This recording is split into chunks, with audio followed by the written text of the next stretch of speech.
Capital TV देख रहे हैं आप। मैं हूँ आपके साथ पूजा। सबसे पहले आप सभी को स्वतंत्रता दिवस की ढेरों बधाइयाँ। आज पूरा देश आज़ादी का जश्न मना रहा है। पूरे देश भर में 77वें स्वतंत्रता दिवस की धूम है और ऐसे में आज हमारे देश के प्रधानमंत्री नरेंद्र मोदी ने लाल किला की प्राचीर से 10वीं बार देश की आन बान और शान तिरंगे को फहराया है। पर बड़ी खबर आपको ये बता रहे हैं कि आज पीएम मोदी ने लाल किले से भ्रष्टाचार, तुष्टीकरण, परिवारवाद पर जोरदार हमला बोला है और इसी के साथ 2024 लोकसभा चुनाव का पूरा रोड मैप भी तय कर दिया है। पीएम मोदी ने एक बार फिर से दावा किया है कि वो अगले साल यानी कि 2024 के 15 अगस्त में फिर से लाल किला में आएंगे और फिर से झंडा फहराएंगे। साथ ही विपक्ष पर कड़ा प्रहार किया है और पीएम मोदी के भाषण से जुड़ी बड़ी खबर के साथ मेरे साथ जुड़े हुए हैं कैपिटल टीवी के editor in chief doctor Manish Kumar. सबसे पहले आपको स्वतंत्रता दिवस की ढेरों बधाइयाँ। तमाम दर्शकों को भी बधाइयाँ, लेकिन ये बधाई देते वक्त मुझे बहुत ही अच्छा नहीं लग रहा है कि आज लाल किले पे प्रधानमंत्री का भाषण हुआ और एक कांग्रेस पार्टी भाग गई। मल्लिकार्जुन खड़गे तो आए ही नहीं। यही मल्लिकार्जुन साहब को आना चाहिए था, वहाँ खड़गे साहब को वहाँ पे मौजूद होना चाहिए। तब तो आप ये लगता है कि भाई आप देश के इतने बड़े पर्व में आप सब लोग सम्मिलित हैं, लेकिन आपने इस पूरे सेलिब्रेशन को अवॉइड करके आप कांग्रेस पार्टी के दफ्तर में झंडा फहरा रहे हो और उसके बाद फहराने के बाद आप ये कह रहे हो जो पहला बयान आया वो बयान कोई अच्छा संदेश नहीं। आप पॉलिटिकल अपोनेंट बन करके आज के दिन भी आपने कह दिया कि प्रधानमंत्री को अहंकार हो गया है। तो ये मुझे लगता है कि अच्छा संकेत विपक्ष की तरफ से जो है, आप प्रधानमंत्री मोदी से घृणा करते हैं, लेकिन ठीक है, लेकिन कम से कम 26 जनवरी 15 अगस्त जहां पूरा देश जो है आज़ादी को सेलिब्रेट कर रहा हो, तो इस तरह की चीज़ें नहीं होनी चाहिए। उसी का जिक्र आज पीएम मोदी ने किया है कि देश में अगर विकास होता है तो विपक्ष को बड़ी दिक्कत हो जाती है। देखिए, प्रधानमंत्री ने आज 3 ऐसी समस्याओं के ऊपर विस्तृत से अपने भाषण में उसको समय दिया और बताया कि अगर देश में गरीब, देश में दलित, पिछड़ा, मुसलमान, ये सारे लोग इसलिए डिसएडवांटेज्ड हैं, उनका विकास इसलिए नहीं हुआ है क्योंकि 3 ऐसी बीमारियां हैं जो देश को अंदर से खोखला कर रही हैं। और ये 3 बीमारी जो उन्होंने बताया, एक परिवारवाद, दूसरा भ्रष्टाचार और तीसरा तुष्टीकरण। अब आप ये समझिए, ये जो अपीजमेंट पॉलिटिक्स है, पॉलिटिक्स ऑफ अपीजमेंट, जो टेलीविज़न डिबेट्स में हुआ करता था, प्रधानमंत्री मोदी ने आज लाल किले से ऐलान करके उन्होंने कह दिया कि ये जो अपीजमेंट पॉलिटिक्स है उसकी वजह से देश बर्बाद हुआ है। ये अपीजमेंट के नाम पे अब तक जो तमाम पॉलिटिकल पार्टियां जिन लोगों ने सरकार चलाई, उन्होंने हिंदुस्तान के एक बहुत बड़े तबके को डिसएडवांटेज बना करके सदा के लिए उनको गरीबी में जो झोंक दिया। तो ये अपीजमेंट के ऊपर एक बड़ा प्रहार है और यही मुझे लग रहा है कि 2024 में एक बड़ा एजेंडा बन करके आएगा। क्योंकि आप देखिए, अपीजमेंट के नाम पे इस देश में आपने क्या क्या नहीं किया है। भाई, कुछ कट्टरपंथी नाराज ना हो जाएं, इसलिए आप मुस्लिम बच्चियों के ऊपर जो भी फैसला अच्छा होता है, चाहे उनकी शादी का हो, चाहे उनकी पढ़ाई का हो, चाहे उनके ट्रिपल तलाक का हो, आप इन सारी चीज़ों को, या फिर आप जनसंख्या ले लीजिए। देखिए, इस देश के अंदर में ऐसे ऐसे मौलवी मौलाना हैं जो ये कहते हैं कि औरतों का काम सिर्फ बच्चा पैदा करना है, और उस तरह के मौलानाओं को ये विपक्ष की जो पार्टियां हैं, INDIA वाले लोग, ये बाकायदा बड़े एहतराम से उन लोगों को जगह देते हैं, काफ़ी उनसे माने उनको बहुत इज्जत अफजाई की जाती है इस तरह के कट्टरपंथियों को। तो ये एक अपीजमेंट का मसला। दूसरा जो उन्होंने उठाया वो मसला था भ्रष्टाचार का, और शायद इसलिए खड़गे साहब जो है वो नहीं आए, उनको मालूम था शायद भ्रष्टाचार का मसला उठाएगा जाएगा तो हम क्या करेंगे, हमारे पार्टी के तो सारे लोग बेल के ऊपर हैं। उन्होंने कहा कि भ्रष्टाचार जब तक रहेगा तब तक ये देश आगे नहीं बढ़ सकता, और ये बात बिल्कुल सही भी है। एक ऐसे भी प्रधानमंत्री हमारे देश में हुए जो प्रधानमंत्री रहते हुए उन्होंने ऐलान कर दिया था कि इस केंद्र से जो गरीबों के लिए पैसा जाता है 1 रुपया, सिर्फ 15 पैसा पहुंचता है, 85 पैसा रास्ते में खा जाते हैं लोग। प्रॉब्लम तो उस प्रधानमंत्री ने बता दिया, लेकिन इलाज नहीं किया। इलाज क्यों नहीं किया? क्योंकि खाने वाले इनके ही लोग थे।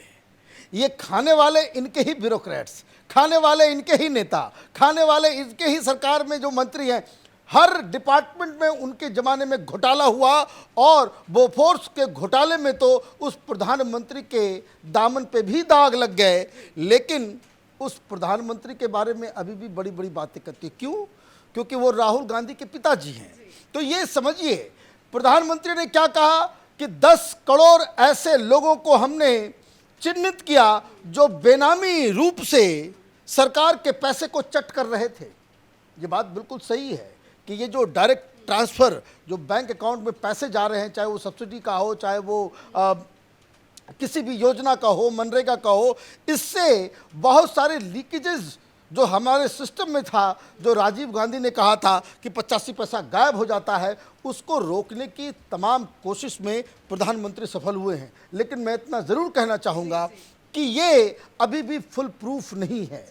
भ्रष्टाचार अभी भी है, अभी भी इस पे काम करने की आवश्यकता है। ब्यूरोक्रेसी को, पुलिस को, तमाम इस तरह के जो लोकल स्तर पे जो गवर्नेंस है, चाहे वो पंचायत लेवल पे हो, चाहे वो स्टेट लेवल पे हो, वहाँ पे भी भ्रष्टाचार है। इसके ऊपर अभी और काम करने की आवश्यकता है। एक एजेंडा तो सेट है कि भ्रष्टाचार, परिवारवाद और तुष्टीकरण को खत्म करना है। अगर 2024 चुनाव के एजेंडे की बात करें तो आज कई बड़ी बड़ी परियोजनाओं की भी पीएम मोदी ने जिक्र किया, बड़ा ऐलान किया, चाहे वो महिलाओं से जुड़ा योजना हो या विश्वकर्मा योजना। इसका फायदा 2024 के चुनाव में मोदी सरकार को कितना ज्यादा मिलने जा रहा है? देखिए, प्रधानमंत्री मोदी की योजनाओं में और पहले जो बनती थी योजनाओं में, उसमें 2 फर्क है। एक फर्क जो सबसे बड़ा है कि ये जो योजनाएं बनती हैं, ये ऐसे नहीं कि हवा में उड़ा दिया, भाई सबको दे दिया, अनाउंस कर दिया, जो बड़ी बड़ी लंबी चौड़ी बातें हो गई आपने कर दिया, लेकिन उसका कोई जो है ग्राउंड में असर नहीं पड़ता हो। प्रधानमंत्री मोदी जो भी योजनाएं बनाते हैं, वो टारगेट ग्रुप उनका बहुत ही क्लियर होता है कि भाई किसको फ़ायदा पहुंचेगा, कहाँ ये पैसा जाएगा, किसके पास से। जैसे उन्होंने कहा कि भाई आप देखिए, मुद्रा लोन से कितने लोगों ने, करोड़ों लोगों ने रोजगार जो है बनाया। और मैं आपको बताऊं, जो हार्डकोर 2019 में कुछ बहुत बड़े बड़े पत्रकार हैं जो मोदी को बिल्कुल लाइक नहीं करते हैं, जब 2019 के चुनाव के रिजल्ट आ गए तो शेखर गुप्ता जैसे व्यक्ति ने कहा कि हम लोग ग्राउंड में गए, जो तमाम एंटी मोदी जर्नलिस्ट लॉबी, उन्होंने स्वीकार किया कि हम तो गए थे ये ढूंढने कि मोदी की इस मुद्रा योजना में, और ये चाहे वो टॉयलेट बनाने की योजना हो, चाहे वो घर बनाने की योजना हो, वो वाकई सिर्फ हवा हवाई है या वाकई लोगों को मिला है। और उन्होंने ये भी कहा कि हम लोग तो ये ढूंढने के लिए निकले थे कि इसमें कुछ खामियां नजर आए। उन्होंने इस चीज़ को स्वीकार किया कि हम लोग गलत अप्रोच से 2019 के चुनाव से पहले हमारा माइंडसेट गड़बड़ था। जब हम ग्राउंड पे गए तो सारी चीज़ें हो रही थी। तो एक तो फर्क कि आप टारगेट ग्रुप बना करके आप योजनाएं बनाते हो, नंबर 1। नंबर 2, उसको अमल में लाने के लिए जो आप मैकेनिज्म तैयार करते हो, वो बड़ा, उसको कह सकते हैं कि लीक प्रूफ होता है। भ्रष्टाचार उसमें है, लेकिन फिर भी जो पिछले ज़माने के हिसाब से अगर देखें, जिस तरह से योजनाएं बनती थी, ये कांग्रेस के ज़माने में, लालू यादव के ज़माने में, कि तालाब खुद भी गया, तालाब भर भी गया, तो खुदने का तालाब और उसको भरने का, दोनों का पैसा जो है ये मंत्री और अधिकारी जो है खा जाते थे। तो ये तो एक बड़ी बात हुई।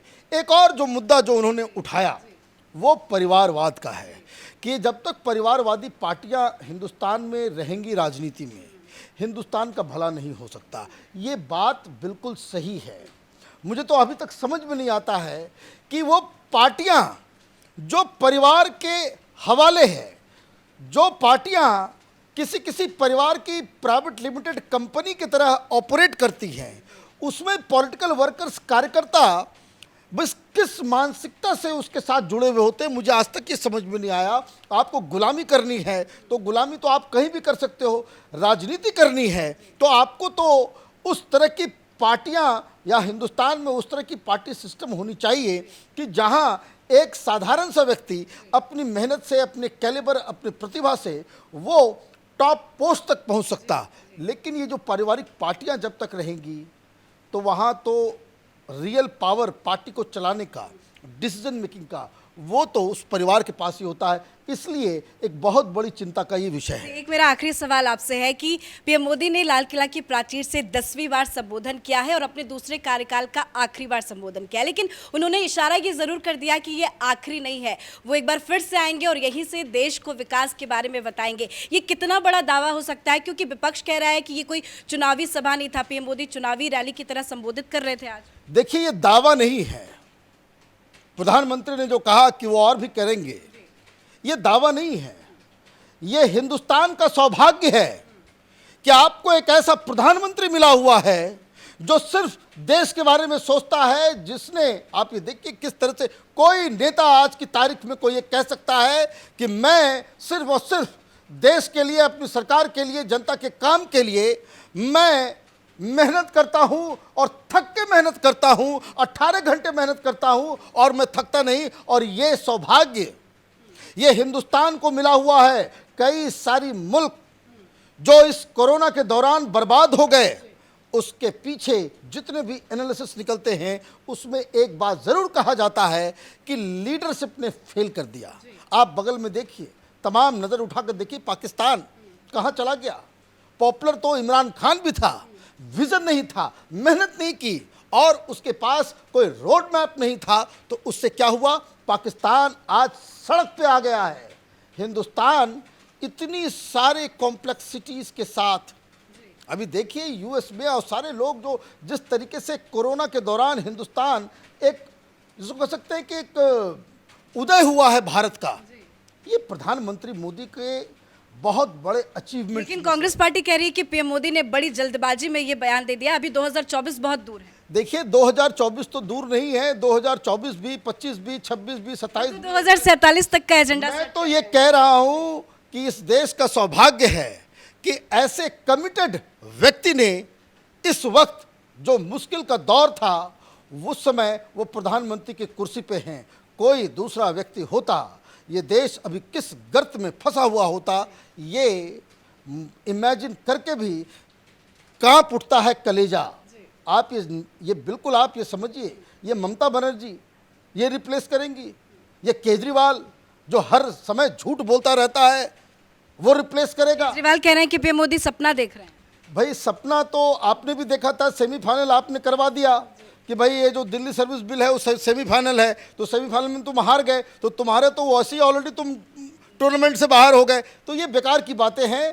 प्रधानमंत्री मोदी इस वक्त हिंदुस्तान नहीं, पूरी दुनिया में one of the most popular leader हैं। जनता को इनके ऊपर भरोसा है, विपक्ष पे जनता का भरोसा बिल्कुल नहीं है। धन्यवाद बातचीत के लिए। तो आज पूरे देश भर में आज़ादी का जश्न मनाया जा रहा है और पीएम मोदी ने लाल किला की प्राचीर से एक बार फिर से परिवारवाद, तुष्टीकरण और भ्रष्टाचार को लेकर विपक्ष पर करारा हमला बोला है। पीएम मोदी के बयान से विपक्ष में खलबली मची हुई है। इस खबर में मेरे साथ फिलहाल इतना ही। कैमरा पर्सन रवि के साथ मैं पूजा, कैपिटल टीवी।